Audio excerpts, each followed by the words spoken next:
Hi. I'd like to explore with you for a minute how it is I've come to be before you today.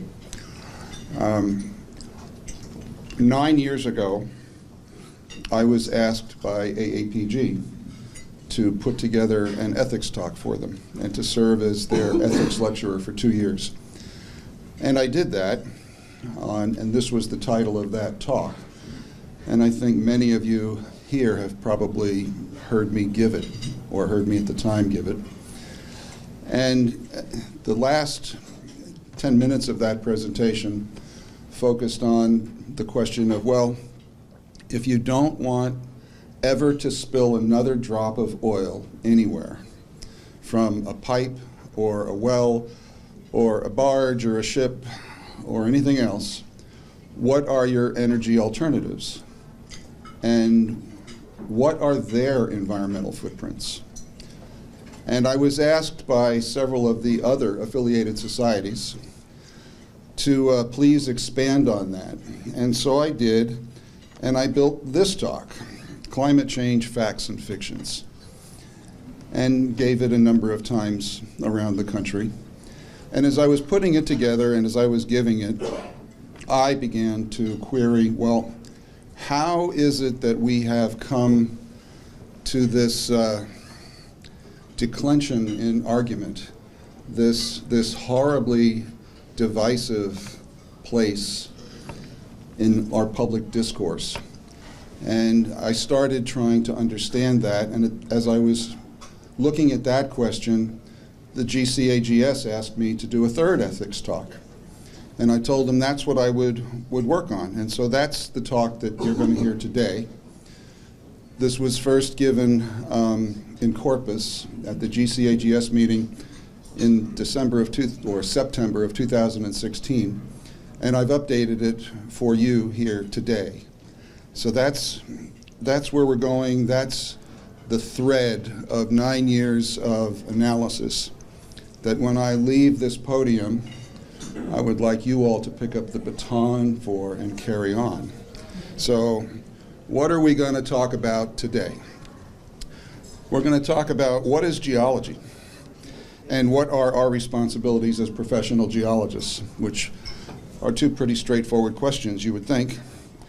What's happening in the world of K through 12 education? What's happening in the world of post-secondary education? What's happening in government? What are the issues which attend debates on the safety of fracking? And this won't get a whole lot of attention, but some. And what are the issues surrounding the debate on climate change? Now, I'll hasten to add that for those of you who have seen me and heard me speak before, you know that I like to wander around a lot. And I can't do that with this presentation, because with the first two presentations, I've always told audiences they could have the slide decks. Well, then people came back to me and said, well, you didn't annotate them for me. I don't have all the words that you used. Well, criminy. So this time, all the words are on the slides. I would encourage you not to try to read them all. Those of you in the back, even me here, would have trouble reading some of them. And I will again tell you that those of you who would like it may have this slide deck, because I want you to use it, okay? So just listen. Listen to what gets said and listen attentively. All right, so what is geology? And what are our responsibilities? Our science is the study of the planet Earth, the materials from which it is made, the processes that act on those materials, the products formed, and the history of the planet and its life forms since its origin. Pretty straightforward. Geology considers the physical forces that act on the Earth, the chemistry of its constituents, materials, and the biology of its past inhabitants. Emphasis added here. The knowledge thus obtained is placed in the service of man. Now, we all do that, most of us, by exploration and providing product, but I would challenge that we could do a little bit more when it comes to informing our fellow citizens. All right, so you take this one step further. And when you look at what we should or should not concern ourselves with, and I've been challenged on this in some presentations, we can consider stratigraphy, which is the science of rock strata and their interpretation in terms of environment or mode of origin and geologic history. And I suggest that the logical extension of environment is climate. So who better to provide the information of what our Earth's climate has been through time than you and I? Okay? So, what's happening in the world of K through 12 education?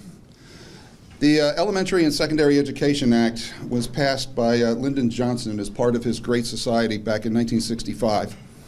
And it created a clear role for the federal government in establishing what would be taught at the K through 12 level. The law's been reauthorized half a dozen times. I got carried away with my finger here. It's been reauthorized a half a dozen times since that initial legislation. And for the most part, each new iteration has sought to give the federal government a greater role. No Child Left Behind, which was passed and signed by George Bush 43 in 2002, is the name of the most recent update of that act from 1965.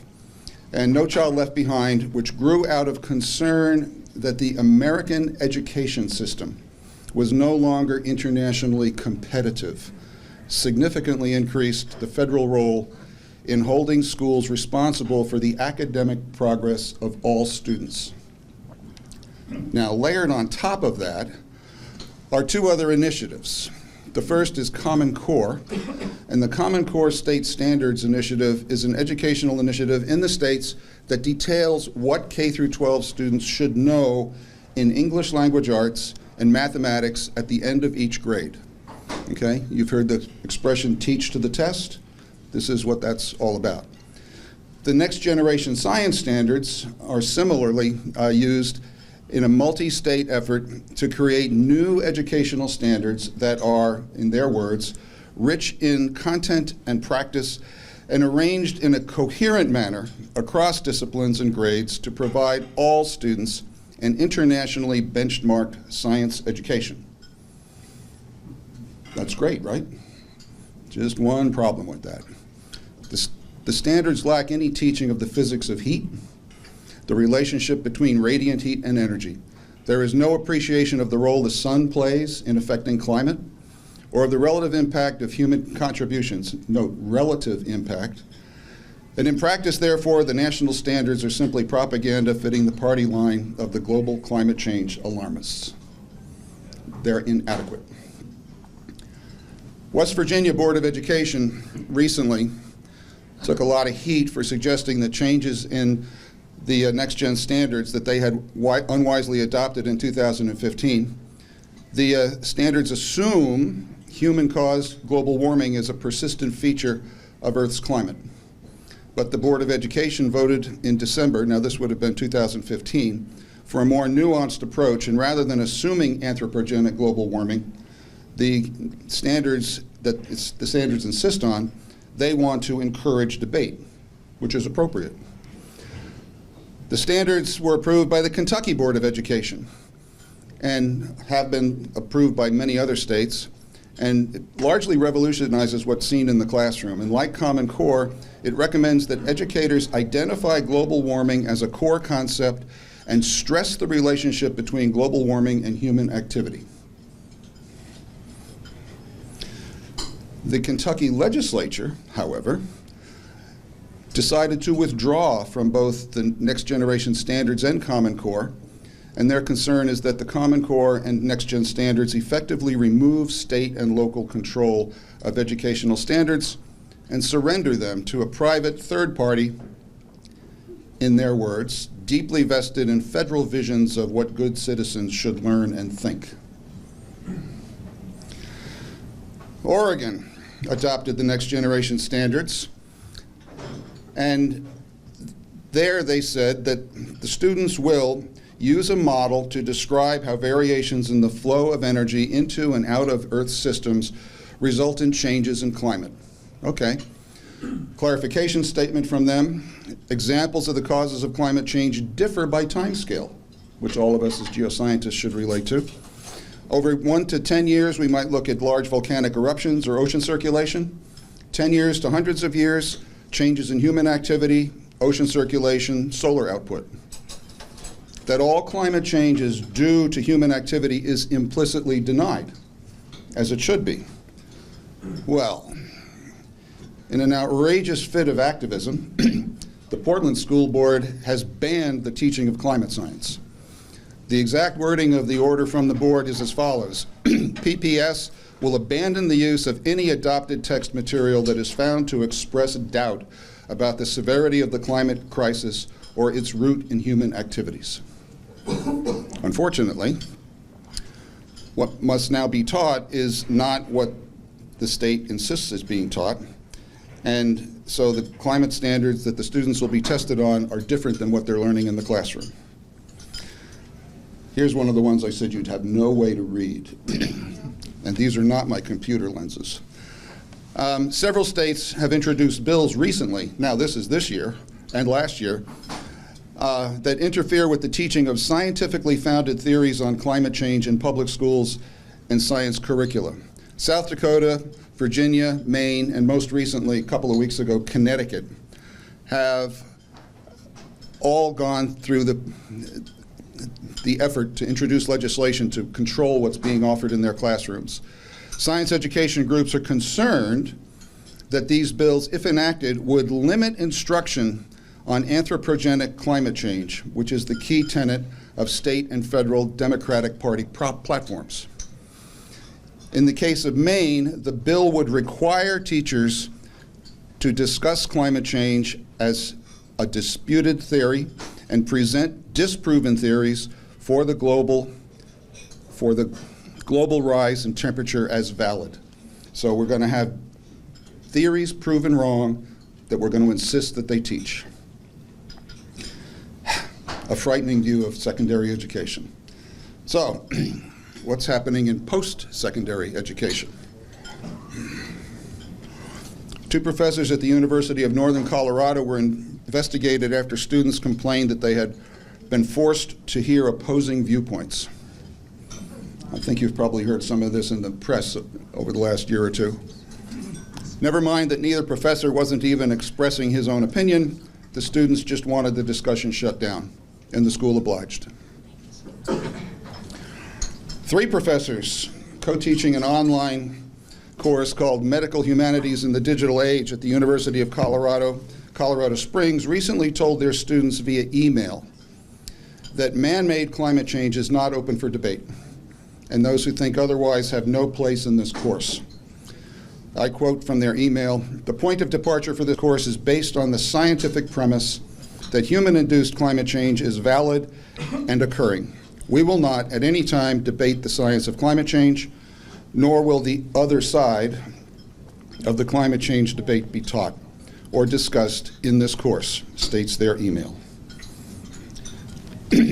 Across the pond, Valentina Sarkova, a professor at Northumbria at Newcastle in the UK, said the Royal Astronomical Society recently received requests to withdraw a press release on her team's research, pointing to, and this is noteworthy, a significant drop in solar activity by mid-century.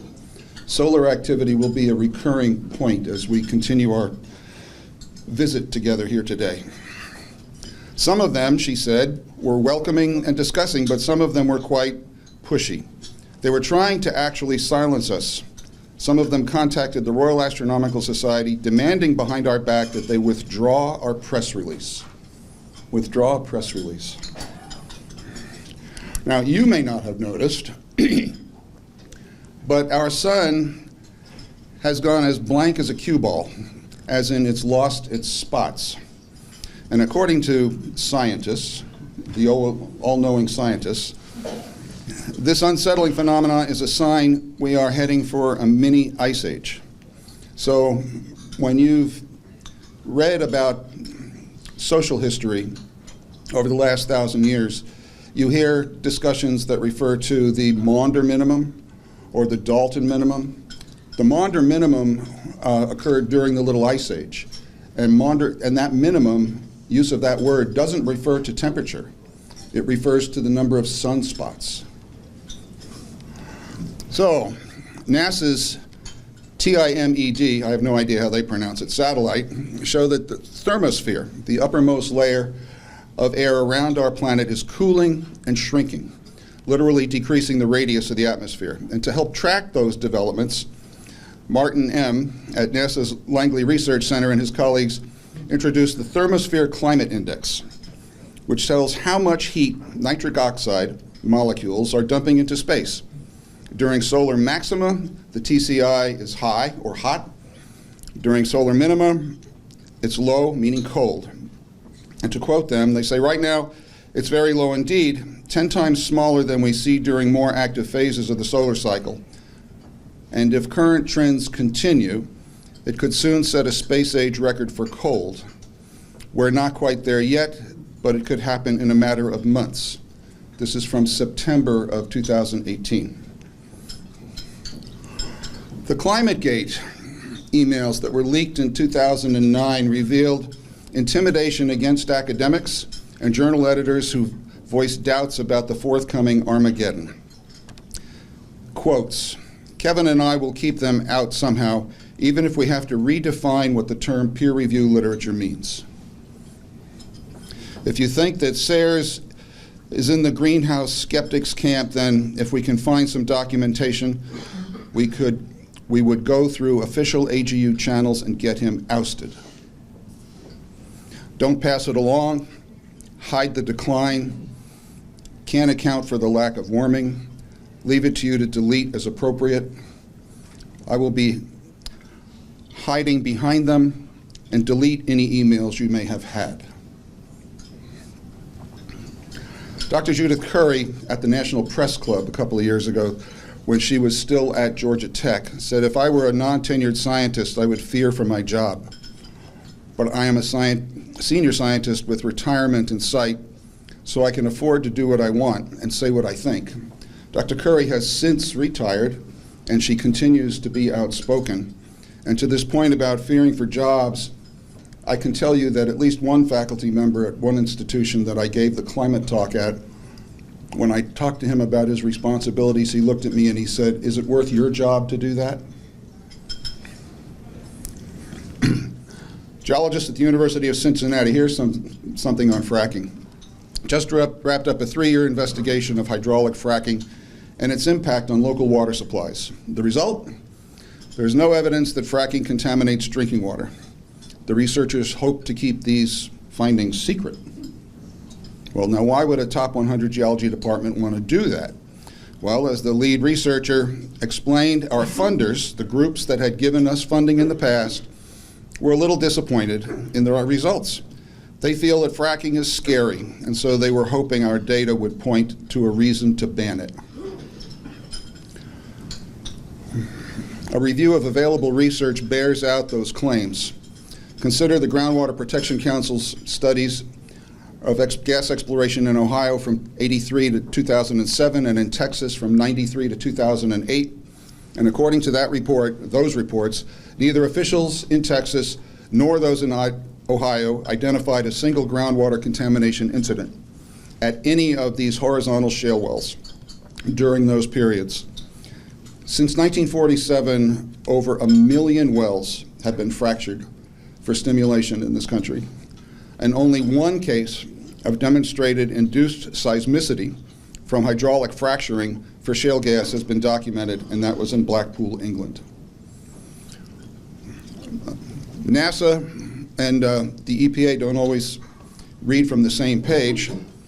In just one day after the EPA announced it will regulate methane emissions from existing sources of oil and gas in order to combat climate change, scientists at NASA released a new study finding that oil and natural gas producers are not to blame for a global increase in methane emissions.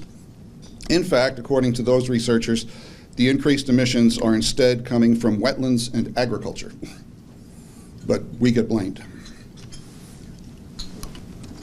Over-reliance, this from Science, from the editors of Science. Over-reliance on models, misapplication of statistical methods, and lack of repeatability are the hallmarks of the new pseudoscience that is replacing the traditional practice of science, real science. Modeling is not true science. Modeling is just playing with hypotheses. So there is actually very little climate science being done. Moreover, given that the models all assume anthropogenic global warming, it is no wonder that many climate scientists endorse anthropogenic causes. It is built into their work. But then this is nothing new. Goethe described this 200 years ago when he said, "I could never have known so well how paltry men are and how little they care for really high aims if I had not tested them by my scientific researches. Thus I saw that most men only care for science so far as they get a living by it, and that they worship even error when it affords them subsistence." So, continuing down this dark path, what's happening in government?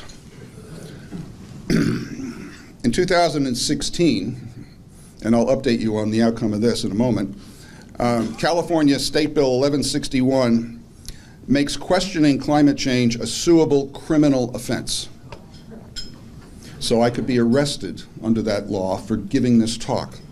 Section 2B of the bill declares that the California legislature's policy to promote, quote, redress for unfair competition practices committed by entities that have deceived, confused, or misled the public on the risks of climate change, or financially supported activities that have deceived, confused, or misled the public on those risks. The bill was promoted as making it easier to sue fossil fuel companies over their involvement in public debate.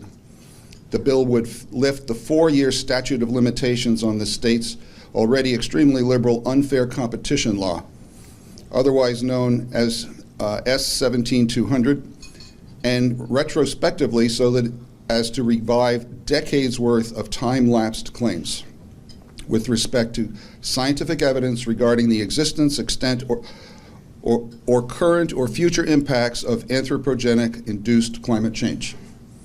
I'm happy to tell you the bill did not pass.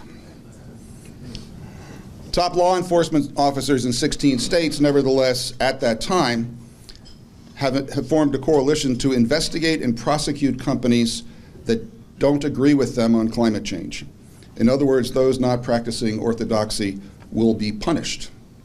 To quote, "We cannot continue to allow the fossil fuel industry or any industry to treat our atmosphere like an open sewer or mislead the public about the impact they have had on the health of our people and the health of our climate, of our planet."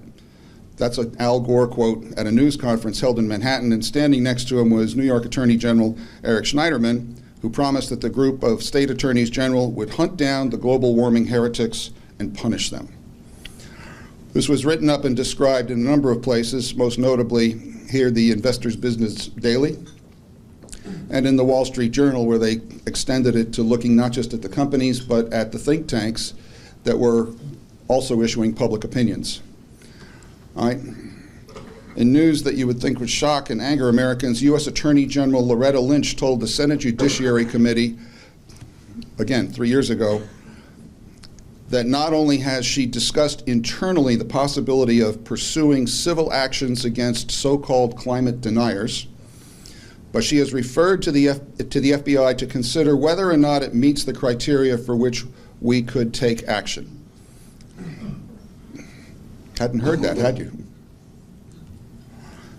Last summer, so again, 16, taking his lead from the Inquisition, Democratic Senator Sheldon Whitehouse proposed that anti-racketeering laws be used to shut down the climate denial network and the work of scientists who have consistently published papers that downplay the role of carbon emissions in climate change. Pretty dark picture, isn't it? It doesn't get any better.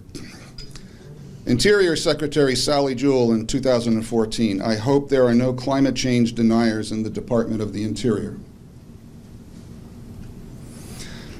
And none of this should be a surprise.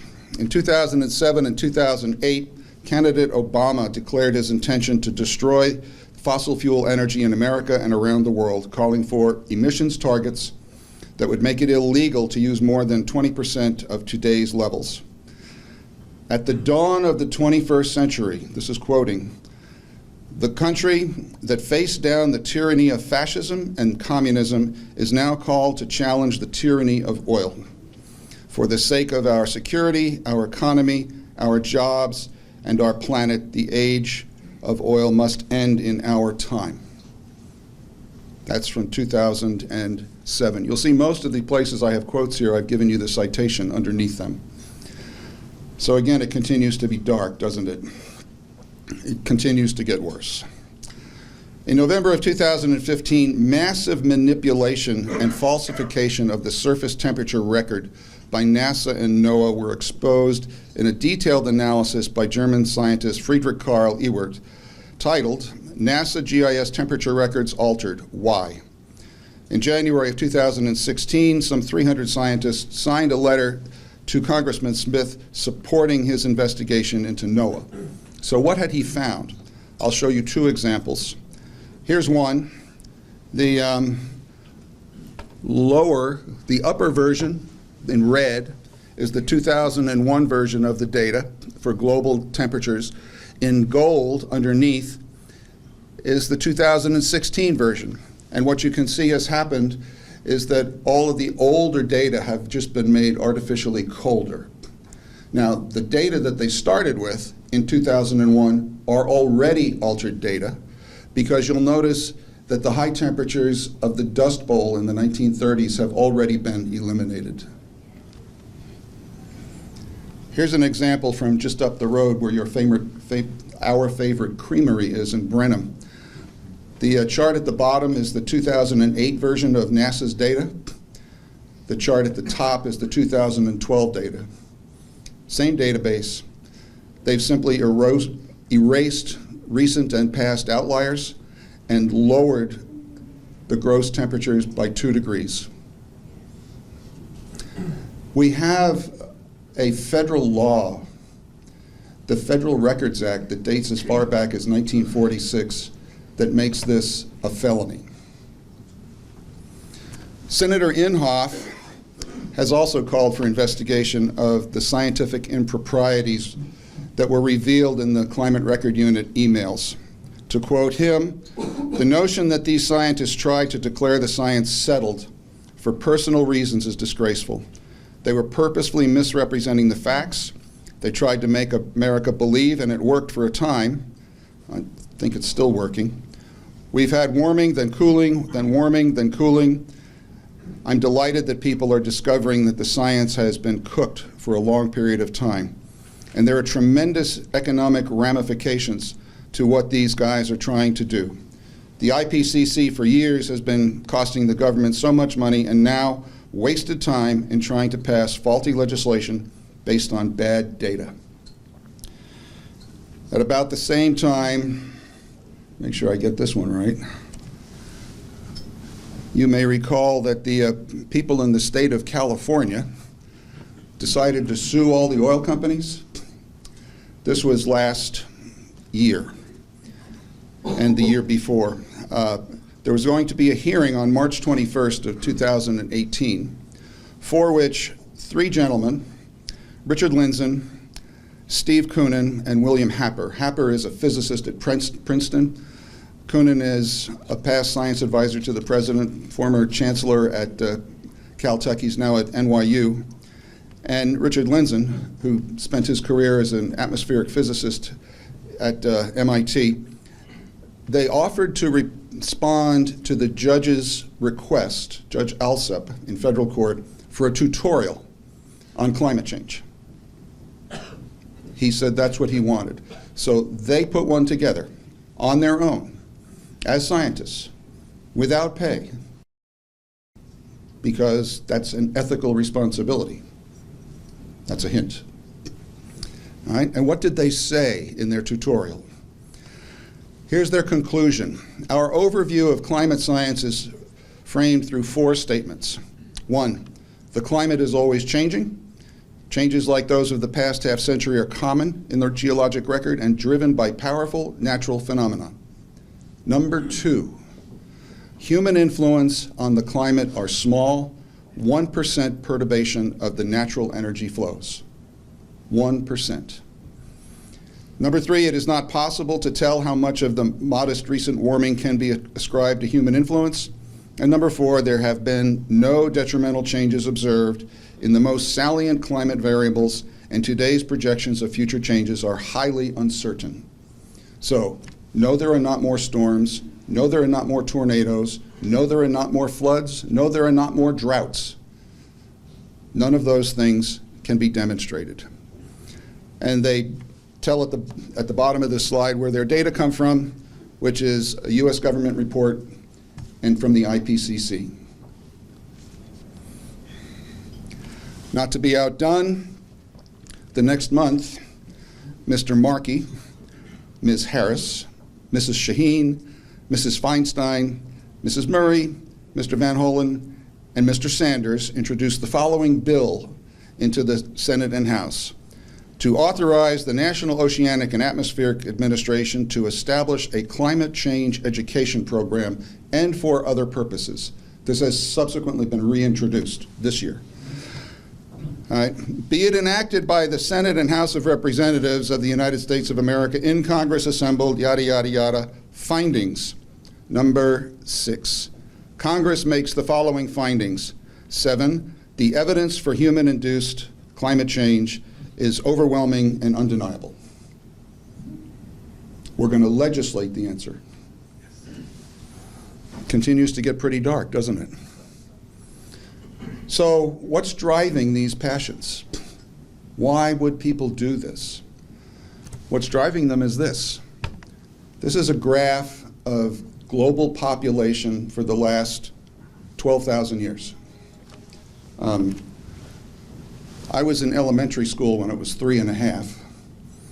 I'll leave it to you to figure out where on those curves, that curve you may have fallen. And compounding this, it's an interesting graph, isn't it? Compounding this is the fact that more people live inside that circle than outside of it. People that would like to have the same access to power and to heat and to clean water and to many other things that we enjoy. Okay? But the bottom line doesn't have to do with science at all, does it? The bottom line is the political science, not the climate science, as Obama White House science advisor John Haldren has previously revealed. He quotes, "A massive campaign must be launched to de-develop the United States, bringing our economic system, especially patterns of consumption, into line with the realities of ecology and the global resource situation. We must design a stable, low-consumption economy in which there is a much more equitable distribution of wealth." Pretty dark, huh? The alarmists keep telling us that their concern about global warming is about man's stewardship of the environment. But we know that's not true, by their own words. At a news conference in 2015, Christina Figueres, executive director of the U.S. Framework Convention on Climate Change, admitted that the goal of environmental activists is not to save the world from ecological calamity, but to destroy capitalism. To quote her, "This is the first time in the history of mankind that we are setting ourselves the task of intentionally, within a defined period of time, to change the economic development model that has been reigning for the last 150 years since the Industrial Revolution. This is probably the most difficult task we have ever given ourselves, which is to intentionally transform the economic development model for the first time in human history. So destroy the model that has lifted hundreds of millions of people out of poverty and extended life expectancies immeasurably. Do you know what the life expectancy in the United States was in 1930? It was 57 years. Do you know what it was in 1940? It was 64 years. Do you know when the Social Security Act was passed? In between those two. The plan was that you would never get any of that money. Maurice Strong, chairman of the first international meeting on global warming in Rio de Janeiro in '92, said the following: "Isn't the only hope for the planet that the industrialized civilizations collapse? Isn't it our responsibility to bring that about?" Our concept of ballot box democracy, this is really scary, may need to be modified to produce a strong central government capable of making difficult decisions. A strong central global government capable of making difficult decisions. Think he'd get buy-in on that? Strobe Talbot, Deputy Secretary of State under Clinton, said, "Nationhood as we know it will be obsolete. All states will recognize a single global authority. National sovereignty wasn't such a good idea." This is our government. Vice President Biden and Defense Secretary Hagel, we are moving toward a new world order. I didn't believe this, so I Googled Biden and this topic, and pops up in a number of places with him making presentations. Odenhofer, lead author of the fourth IPCC report, in an interview in 2010 said, "We redistribute de facto the world's wealth by climate policy. One has to free oneself from the illusion that international climate policy is environmental policy." Free oneself from the illusion.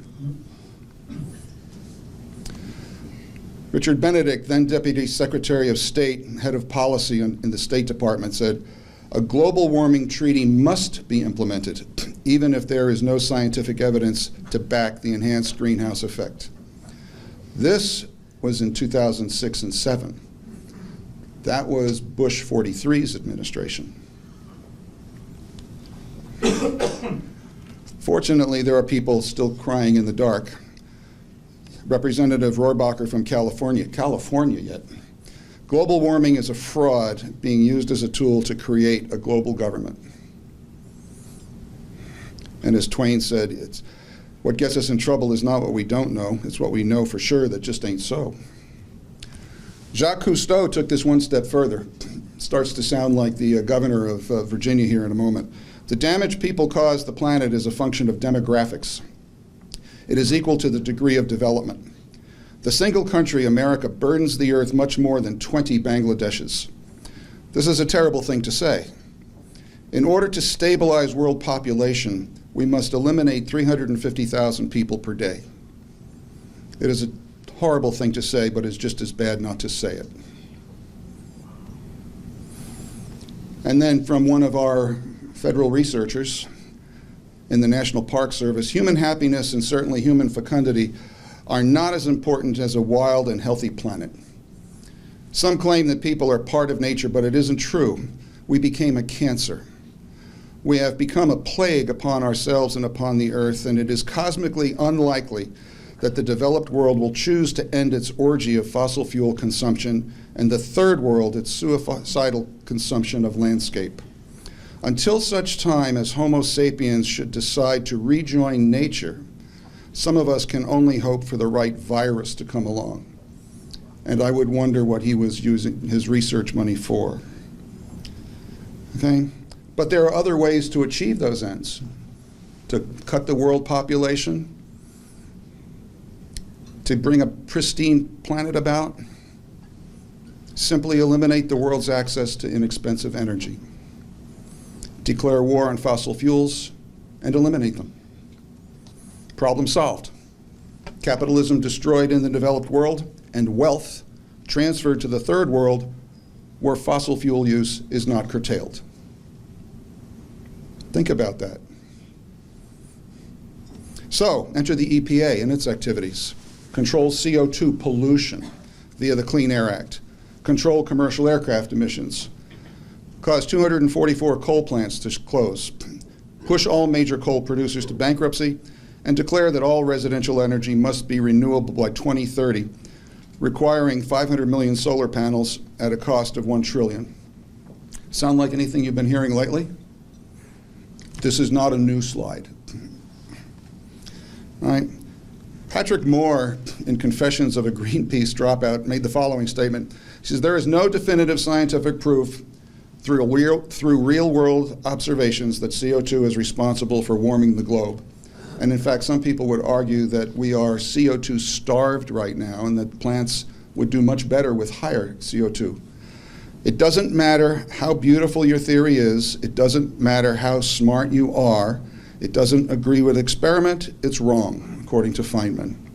So I would offer to you that for 125 years we've been conducting a whole world experiment. The red line is average annual global temperatures. Notice that the Dust Bowl has been restored. These are original data, unadjusted by NOAA or NASA. The thin black line that you can barely make out is the rolling 5-year average. The dark black dashed lines are an empirical fit to the data. They show temperature decreasing from the late 19th century up through World War I, and then increasing up through to the beginning of World War II, and then sliding all the way into the 1970s. That's an important observation that'll come back in a few moments. Then increasing again, circumstantially about the time we started getting satellite data, and then starting to decline again. And in green is CO2 as measured at Mauna Loa. There is no correlation. Cooling has always resulted in major social upheavals, whereas warming has sometimes led to a blossoming of culture. If we can learn anything from the history of culture, it is that even if humans were children of the Ice Age, civilization was a product of climate warming. And that's borne out in this chart, which even I can't read. All right? What you've got is temperature in blue. All right? So you get over here, and then the red is Hadley Climate Research Center at East Anglia University surface temperature thermometer data. The rest of this is from from Greenland ice cores. Okay? Notice it was a lot warmer in the Minoan warm period, a lot warmer in the Roman warm period, a lot warmer when the Vikings settled Newfoundland and Greenland. And then when we have collapses of the last report from Greenland, the Maunder Minimum. Glaciers grow and destroy villages. Great famine and Black Death. Starvation, cold. A third of the European population died in 784. A third of the population.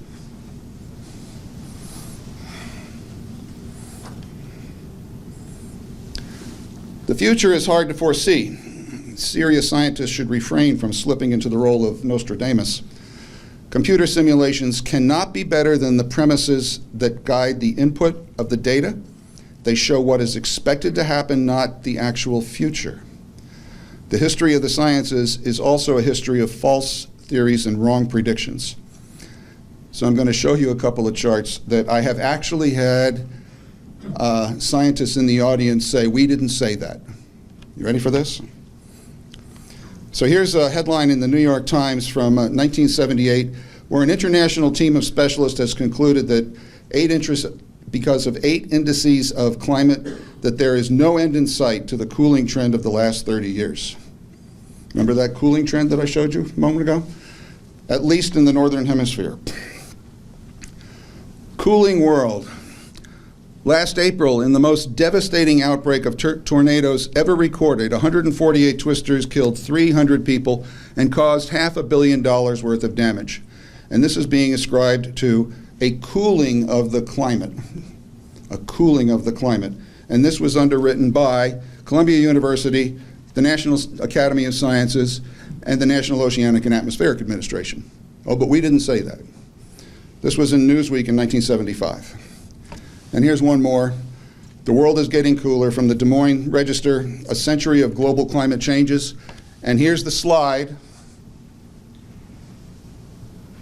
from the Dust Bowl into the 1970s. Here's 1970 out here. when they thought we were going into an ice age. Some of us can remember the covers of Time magazine with Manhattan covered in ice, a mile of it. Oh, but we never said that. What is the temperature doing? And what are the data? The spaghetti diagram is 102 different models projecting. The red, dark red line is the group mean for those. And the blue and green at the bottom are satellite and balloon data. 70s, here's 1970 We're not out getting here. hot. When they thought we were going into an ice age. Some of us can remember the covers of Time magazine with Manhattan covered in ice, a mile of it. Oh, but we never said that. What is the temperature doing? And what are the data? The spaghetti diagram is 102 different models projecting. The red, dark red line is the group mean for those. And the blue and green at the bottom are satellite and balloon data. We're not getting hotter, and haven't since about 1998 or 99. In climate research and modeling, this is from the IPCC. In climate research and modeling, we should recognize that we are dealing with a coupled, nonlinear, chaotic system, and therefore that long-term prediction of future climate states is not possible. That's what the body of their reports says every time. Anyone who claims to know what climate changes will occur in a year, a decade, or even longer ahead is either a fraud or a fool. So, in summary, I've tried to show you that inappropriate standards are being placed in schools. They're inadequate, they're unevenly applied, and they're prejudicial. I've tried to describe to you that the science that's being presented to the general public ignores data and presents modeling as hard science.